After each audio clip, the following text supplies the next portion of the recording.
మహాత్మా గాంధీ జాతీయ గ్రామీణ ఉపాధి హామీ పథకాన్ని యథావిధిగా కొనసాగించాలి అని, పథకం నుండి గాంధీజీ పేరును తొలగించరాదని రాజమండ్రి నగర కాంగ్రెస్ అధ్యక్షుడు బాలేపల్లి మురళీధర్ డిమాండ్ చేశారు. ఎన్డీఏ ప్రభుత్వం పేదల ఉపాధి హక్కును హరిస్తోంది అని విమర్శించిన ఆయన ఈ నెల 11న గోకవరం బస్టాండ్లోని మహాత్మా గాంధీ విగ్రహం వద్ద ఒకరోజు నిరసన రిలే దీక్ష నిర్వహించనున్నట్లు ప్రకటించారు.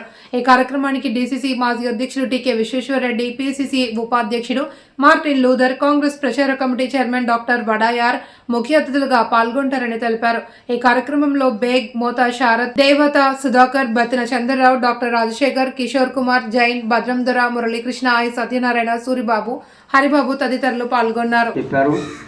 దీంట్లో ముఖ్య ఉద్దేశం, నేను వ్యవసాయ రైతును కాబట్టి చిన్న రైతులకి కూలీల చేత పని చేయించుకోలేని పరిస్థితుల్లో ఈ ఉపాధి హామీ పథకం కూలీల చేత గట్లు, కన్నాలు, బోధులు, ఏదైనా చేలో చెత్త గట్ట ఉంటే కలుపు గట్ట తీయించుకునేటువంటి వెసులుబాటు ఆ రోజుల్లో కాంగ్రెస్ ప్రభుత్వం కేటాయించింది. దాన్ని ఈ రోజు వరకు కూడా. రెండోది, ఎక్కువగా ఆరోగ్య శరీరంగా ఉండకాకుండా ముసలోళ్ళు, ముక్కోళ్ళు, మామూలుగా బతకలేనటువంటి వాళ్ళందరూ కూడా ఈ ఉపాధి హామీ పథకంలో పెట్టు వాళ్ళు బ్రతుకు తెరువుగా అని చెప్పేసి కాలయాపన చేయకోకుండా వాళ్ళకి సంవత్సరానికి 100 రోజులు పని చెప్పి ఆ డబ్బులు ఇవ్వటం, ప్రతి సంవత్సరం ప్రతి నెల డబ్బులు ఇవ్వటం, ఆ డబ్బులతోనే వాళ్ళు ఉపాధి తెలుసుకొని రైతుల పనికి వెళ్ళేవారు, గవర్నమెంట్ పనికి వెళ్ళేవారు, ప్రభుత్వం వాళ్ళు కూడా రోడ్డు పక్కన ఉన్న చెట్లు చేమలు కూడా వాళ్ళ చేత చేయించేది. మరి అలాంటి ఉపాధి హామీ పథకాన్ని గాంధీ గారి పేరు పెడతంలో ఈ మోడీ గారికి ఏమొచ్చిందో తెగలు తెగలని ఆ పేరు తప్పించడం అనేది చాలా తప్పు. దాన్ని కొనసాగించాలని కాంగ్రెస్ పార్టీ ఏకగ్రీవ తీర్మానం చేస్తూ ఇక మీదట మోడీ గారు ఇలాంటి తప్పుడు పని చేయకుండా ఉంటారని, ఒకసారి రైతుల విషయంలో ఢిల్లీలో హర్యానా రైతులు, తర్వాత మన పంజాబ్ రైతులు చేసిన దీక్షని చచ్చినట్టు శిరసావహించి ఆ చేసిన చట్టాన్ని మళ్ళీ వెనక్కి తెచ్చుకున్నారు.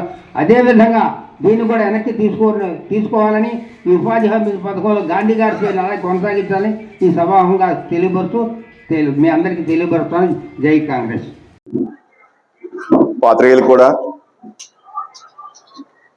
ఇక్కడ అటెండ్ అయిన ముఖ్య ఉద్దేశం ఏంటంటే, మహాత్మా గాంధీ జాతీయ ఉపాధి పథకం అంటే బీజేపీ గవర్నమెంట్ ఎలాగుంటుందంటే కాంగ్రెస్ పార్టీని తుడిచేయాలి, వాళ్ళు చేసిన పనులన్నీ కూడా జనం మర్చిపోయేలాగా ఉండాలి అన్న ఒక దురుద్దేశం మీద పెట్టిన పథకం వందేళ్ళలో జీ రామ్జీ అని కొత్తగా పేరు పెట్టారండి.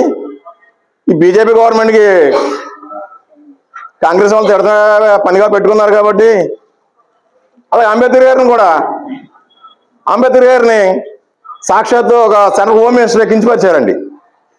అంటే కాంగ్రెస్ పార్టీని భవిష్యత్తులో ఇంకా ముందు తీసుకెళ్లే ఉద్దేశం మీద మేము ప్రయత్నిస్తుంటే ఆ పథకాలని ఒక్కొక్కటిగా మహాత్మా గాంధీ అంటే తెలియని వాళ్ళు ఉండరండి. అలాంటి మహాత్మా గాంధీ గారి పేరు తుడిచేద్దామని చెప్పి చేసిన పన్నాగండి. దీన్ని అయితే మేము తీవ్రంగా ఖండిస్తున్నామండి. హైకమాండ్ పిలుపు మేరకు రేపు సౌత్ ఇండియా షాప్ మంగళ దగ్గర వినాయక గాంధీ గారి విగ్రహం దగ్గర నిరాదేశతో కూడా మేము రెడీగా ఉన్నామండి. ఈ కార్యక్రమాన్ని ఇంకా ఉధృతం చేస్తామండి. బీజేపీ గవర్నమెంట్ దిగొచ్చేదాకా కూడా మేము పోరాడతామని చెప్పి ఈ సభాముఖంగా తెలియజేస్తాం.